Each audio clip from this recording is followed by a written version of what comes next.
Okay, guys, what I want to go through right now is just a quick run through of getting your virtual machine installed and set up. So I've already done a couple of things. First thing you're going to want to do is you're going to want to download the Windows Server 2008 zip and the Windows Server 2008 DVD zip files, and unzip them. The Windows 2000 server or the Windows 2008 server file is your virtual machine. The one that has a DVD on it actually becomes the ISO for the disk that you're going to need a little bit later for when you're working through stuff. If your book happens to have the DVD included with it, you don't really need to download this. You can do it through your drive, but sometimes it's easier to have it as an ISO image as opposed to using the physical disk. So when you start up your Virtualbox manager, what you're going to want to do is you're going to want to come up and click on File and then Import Appliance. Okay, you're going to want to choose your appliance and then find wherever you downloaded and unzipped that first file. At this point, it's going to take a couple of seconds to actually do the import, but you just follow a standard old import.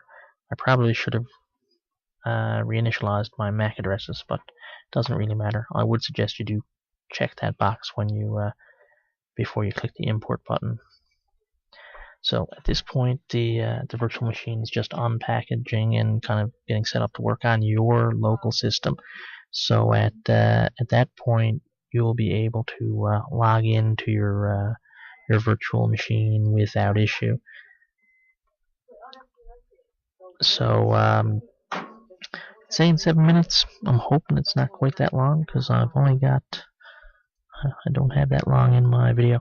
What I'm going to do for right now is I'm just going to kind of pause the video for a moment, and then when this kind of gets close to the finish of this particular part, I'm going to pick it back up again. So when we get towards the end of the import, we should pick things back up. All right. So at this point, we've just clued up our install of our virtual machine, and you can see that it's listed here. And if you don't have one there already, because that's the original one I made it from, it won't have that _1 on it. To start our virtual machine up, we're going to have to hit the start button.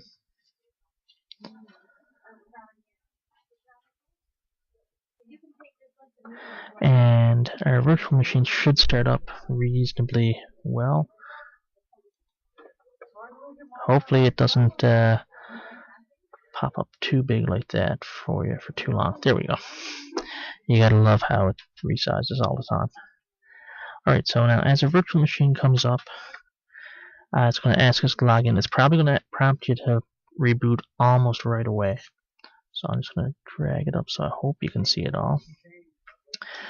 So we just wait for a virtual machine to come up. Then what we're going to do is we're going to add the DVD to our virtual machine setup now. So I'll show you how to do that once we get this part going. Oops, wrong button. Don't do that. Don't hit Control Alt Delete. What you want to hit is Control Delete, because that'll be for your virtual machine. Control Alt Delete's for your entire machine. I do that all the time. So password 01 with a capital P is the password that I used to make this virtual machine for you. You hit enter, and away you log in. It's like I said, I'm pretty sure it's going to ask you to reboot it right away. It didn't this time. So sometimes when you get to this part here, especially if you've reinitialized your network cards, it'll want to be rebooted again. I'm surprised it didn't do it here, because the last 2 or 3 times I've done this, it has done that. Alright, so at this point what we want to do is I want to show you how to add that DVD to your list. There's a couple of ways you can do it. One way is to come here, and you can, let me bring that up a little higher so we can see what's going on. Oh, too high. Alright, so If I'm here and I right click on this, I can choose a virtual disk or DVD.